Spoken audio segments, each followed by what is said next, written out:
Quand on songe combien il est naturel et avantageux pour l'homme d'identifier sa langue et la réalité, on devine quel degré de sophistication il lui a fallu atteindre pour les dissocier et faire de chacune un objet d'étude. Ceci est une citation du livre d'André Martinet, Éléments de linguistique générale. Le documentaire que vous allez voir s'appelle Critique de la séparation. Il a été écrit et réalisé par Guy Debord. Les images sont d'André Mrugalski. Chantal Delattre a fait le montage.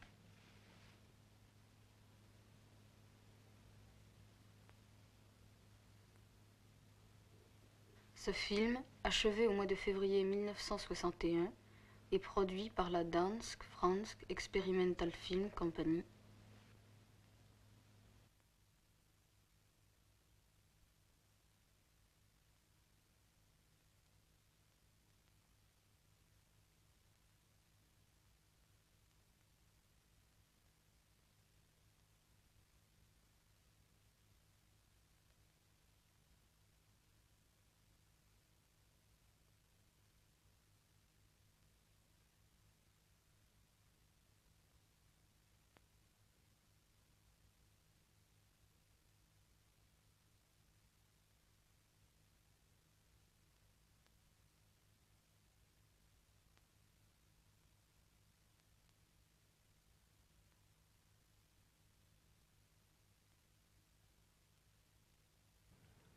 On ne sait que dire.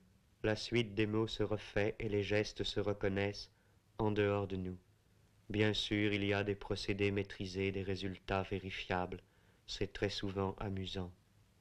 Mais tant de choses que l'on voulait n'ont pas été atteintes, ou partiellement, et pas comme on le croyait. Quelle communication a-t-on désiré, ou connue, ou seulement simulée? Quel projet véritable a été perdu?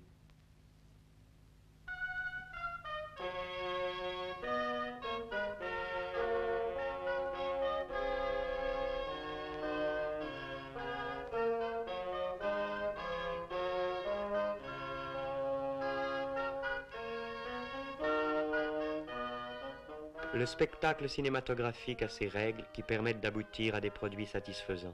Cependant, la réalité dont il faut partir, c'est l'insatisfaction.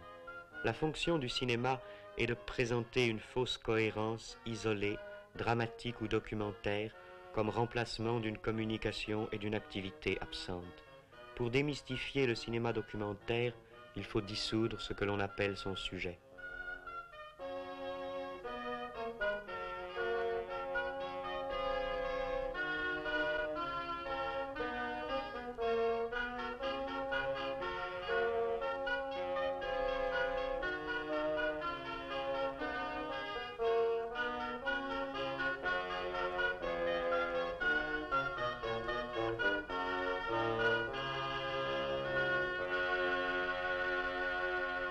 Une recette bien établie fait savoir que dans un film, tout ce qui est dit autrement que par l'image doit être répété, sinon le sens en échappera au spectateur. C'est possible. Mais cette incompréhension est partout dans les rencontres quotidiennes. Il faudrait préciser, mais le temps manque et l'on n'est pas sûr d'avoir été compris. Avant d'avoir su faire ou dire ce qu'il fallait, on s'est déjà éloigné. On a traversé la rue, on est allé outre-mer, on ne peut se reprendre. Après tous les temps morts et les moments perdus, restent ces paysages de cartes postales traversés sans fin, cette distance organisée entre chacun et tous. L'enfance, mais c'est ici, nous n'en sommes jamais sortis. Notre époque accumule des pouvoirs et se rêve rationnel, mais personne ne reconnaît comme sien de tels pouvoirs. Il n'y a nulle part d'accès à l'âge adulte, seulement la transformation possible, un jour, de cette longue inquiétude en sommeil mesuré. C'est parce que personne ne cesse d'être tenu en tutelle. La question n'est pas de constater que les gens vivent plus ou moins pauvrement, mais toujours d'une manière qui leur échappe. En même temps, c'est un monde où nous avons fait l'apprentissage du changement. Rien ne s'y arrête. Il apparaît sans cesse plus mobile. Et ceux qui le produisent, jour après jour contre eux-mêmes, peuvent se l'approprier, je le sais bien.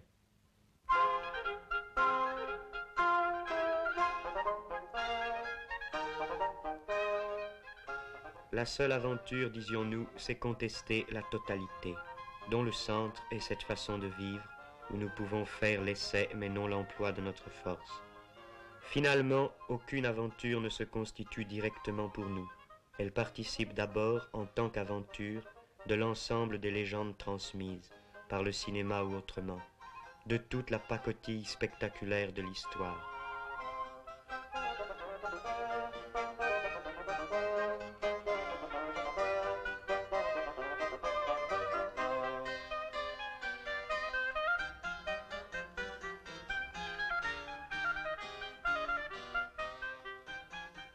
Avant la domination collective de l'environnement, il n'y a pas encore d'individus, mais des ombres hantant les choses qui leur sont anarchiquement données par d'autres. Nous rencontrons, dans des situations occasionnelles, des gens séparés qui vont au hasard. Leurs émotions divergentes se neutralisent et maintiennent leur solide environnement d'ennui. Aussi longtemps que nous ne pourrons faire nous-mêmes notre histoire, créer librement les situations, l'effort vers l'unité introduit d'autres ruptures.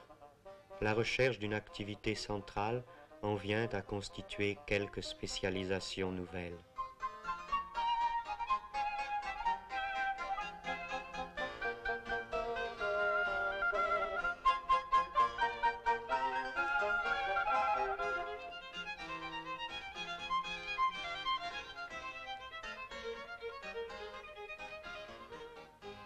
Et quelques rencontres seules furent comme des signaux venus d'une vie plus intense qui n'a pas été vraiment trouvée.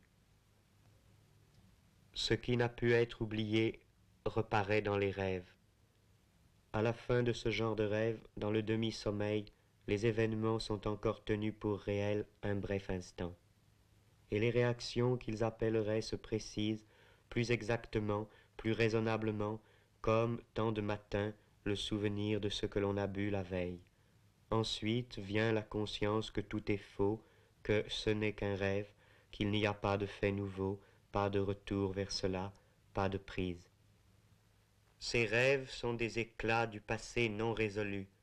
Ils éclairent unilatéralement des moments autrefois vécus dans la confusion et le doute. Ils font une publicité sans nuance pour ceux de nos besoins qui sont devenus sans réponse.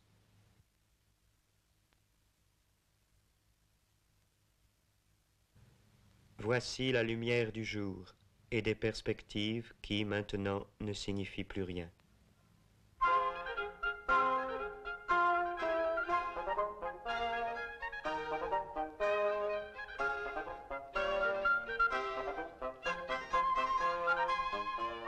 Les secteurs d'une ville sont à un certain niveau lisibles, mais le sens qu'ils ont eu pour nous, personnellement, est intransmissible, comme toute cette clandestinité de la vie privée, sur laquelle on ne possède jamais que des documents dérisoires. L'information officielle est ailleurs.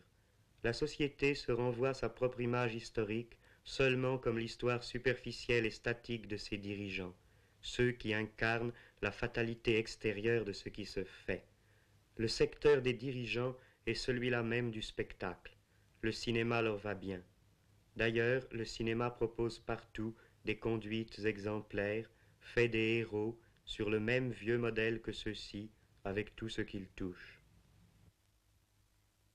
Pourtant, tout équilibre existant est remis en question chaque fois que des hommes inconnus essaient de vivre autrement. Mais toujours ce fut au loin.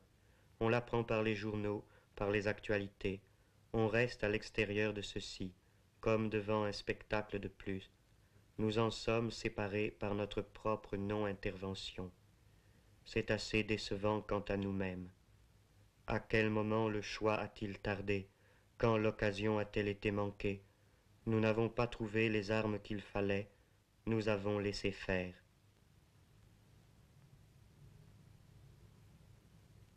J'ai laissé faire le temps, j'ai laissé perdre ce qu'il fallait défendre.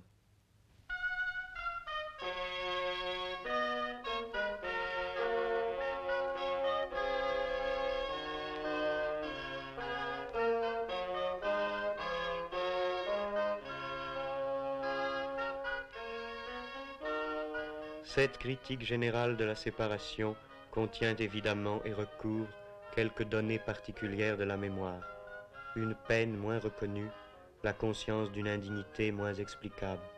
De quelle séparation précise s'agissait-il? Comme nous avons vécu vite, c'est à ce point de notre histoire irréfléchie que je nous revois. Tout ce qui concerne la sphère de la perte, c'est-à-dire aussi bien ce que j'ai perdu de moi-même, le temps passé, et la disparition, la fuite, et plus généralement l'écoulement des choses, et même au sens social dominant, au sens donc le plus vulgaire de l'emploi du temps, ce qui s'appelle le temps perdu, rencontre étrangement dans cette ancienne expression militaire en enfant perdu, rencontre la sphère de la découverte, de l'exploration d'un terrain inconnu, toutes les formes de la recherche, de l'aventure, de l'avant-garde. C'est à ce carrefour que nous nous sommes trouvés et perdus. Tout ceci, il faut en convenir, n'est pas clair. C'est un monologue d'ivrogne, tout à fait classique, avec ses allusions incompréhensibles et son débit fatigant, avec ses phrases vaines qui n'attendent pas de réponse et ses explications sentencieuses et ses silences.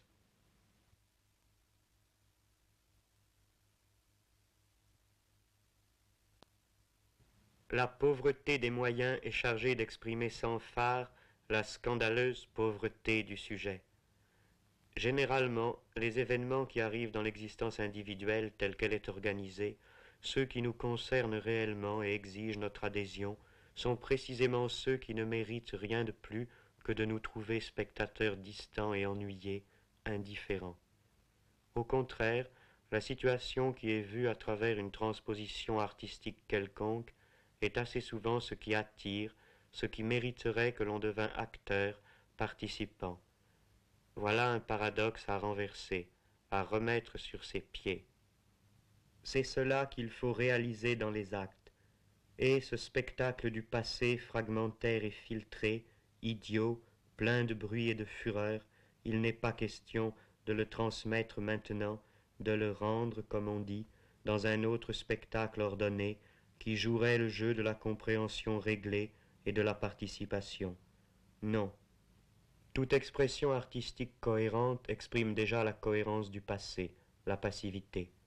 Il convient de détruire la mémoire dans l'art, de ruiner les conventions de sa communication, de démoraliser ses amateurs.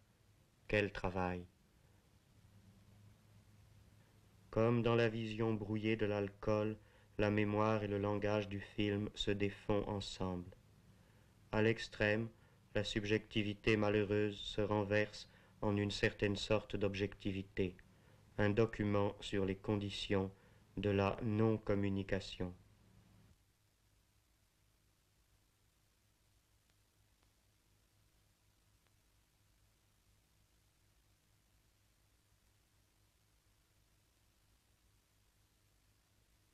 Par exemple, je ne parle pas d'elle.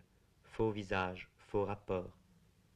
Un personnage réel est séparé de qui l'interprète, ne serait-ce que par le temps passé entre l'événement et son évocation, par une distance qui grandira toujours, qui grandit en ce moment. Comme l'expression conservée reste elle-même en tout cas séparée de ceux qui l'entendent, abstraitement et sans pouvoir sur elle. Le spectacle, dans toute son étendue, c'est l'époque, dans laquelle une certaine jeunesse s'est reconnue, le décalage entre cette image et les résultats. Quel aspect, quel goût, quel refus et quel projet la définissaient alors, et puis comment elle s'est avancée dans la vie courante.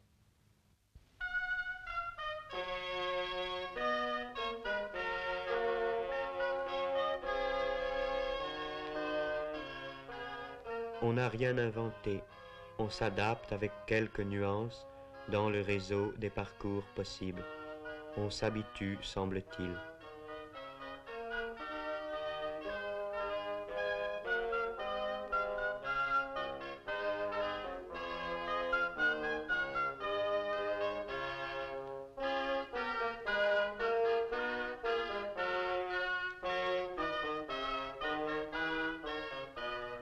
Au retour d'une entreprise, toutes gens du monde ont moins de cœur qu'à l'aller. Beaux enfants, l'aventure est morte.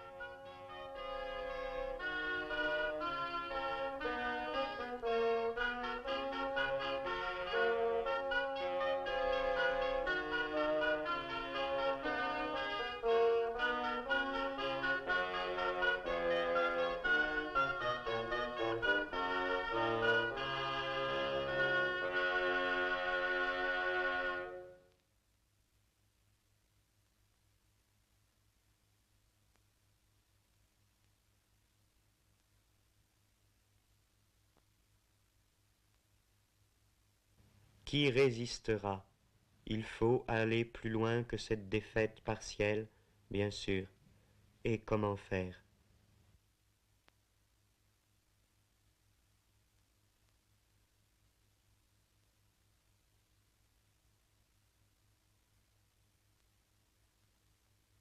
C'est un film qui s'interrompt mais ne s'achève pas. Toutes les conclusions sont encore à tirer, les calculs à refaire, le problème continue d'être posé, son énoncé se complique, il faut recourir à d'autres moyens.